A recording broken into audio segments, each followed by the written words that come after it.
Alors, gérer des containers Docker, ça peut vite devenir un vrai sac de nœuds, pas vrai? Des lignes de commande partout. Eh bien aujourd'hui, on va jeter un œil à Portainer. C'est un outil qui promet de démêler tout ça avec une interface graphique toute simple.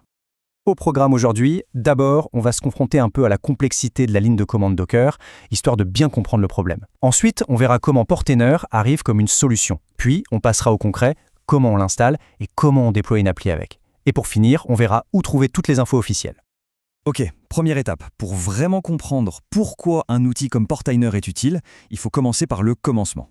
Comment on interagit avec Docker? Normalement, c'est-à-dire avec la ligne de commande.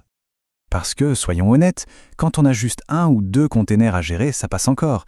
Mais dès qu'on commence à avoir pas mal de services qui tournent en même temps, là, la gestion depuis le terminal, ça peut vite devenir un vrai casse-tête.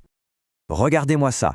Pour lancer un seul unique conteneur, il faut déjà se souvenir de tous ces paramètres, le port, le volume, le nom, la politique de redémarrage. C'est déjà pas mal.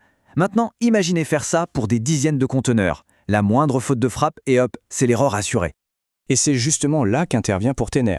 C'est un outil qui a été pensé exactement pour ça, pour mettre un peu de lumière et de simplicité là où d'habitude on n'a que des lignes de code. Si on regarde la définition officielle, Portainer Community Edition, ou CE, c'est une plateforme qui permet de gérer tout ce qui fait Docker, les conteneurs, les images, les volumes, mais en passant par une interface utilisateur graphique, une interface web intelligente, comme ils disent. Et attention, ce n'est pas un petit projet confidentiel.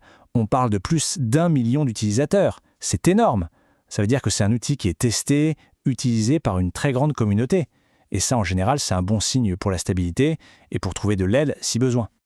L'autre chiffre qui donne le vertige, c'est celui des téléchargements sur Docker Hub. Plus de 4,1 milliards. Oui, milliards.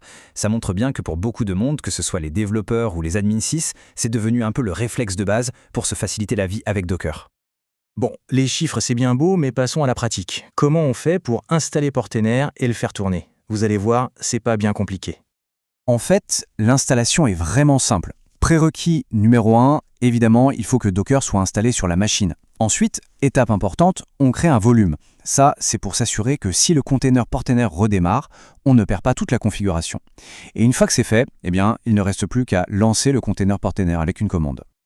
Et voilà, une fois que c'est lancé, il suffit d'ouvrir son navigateur web, de taper l'adresse IP du serveur suivi du port 943 et on arrive directement sur l'interface de Portainer. Le tout en HTTPS, bien sûr. Ok, on est dedans. Maintenant, la question c'est concrètement comment ça se passe pour gérer un conteneur depuis cette interface. Vous vous souvenez de la longue ligne de commande qu'on a vue au début? On l'oublie. On va voir comment faire exactement la même chose, mais cette fois-ci avec des clics dans Portainer. Alors pour commencer, c'est simple, il y a deux champs principaux. D'abord, on donne un nom à notre conteneur, quelque chose de parlant pour s'y retrouver, et ensuite, on lui dit quelle image Docker il doit utiliser. Par exemple, si on veut un lecteur de flux RSS, on pourrait taper Linux Server / FreshRSS. Ensuite, on passe au réglage important. On va mapper un volume, c'est-à-dire qu'on va dire à Portainer où sauvegarder les données de l'application pour qu'elles ne disparaissent pas. Et puis, bien sûr, on va publier les ports réseau pour que l'application soit accessible de l'extérieur. Et une fois qu'on a rempli ces quelques champs, il ne reste plus qu'à cliquer sur un bouton.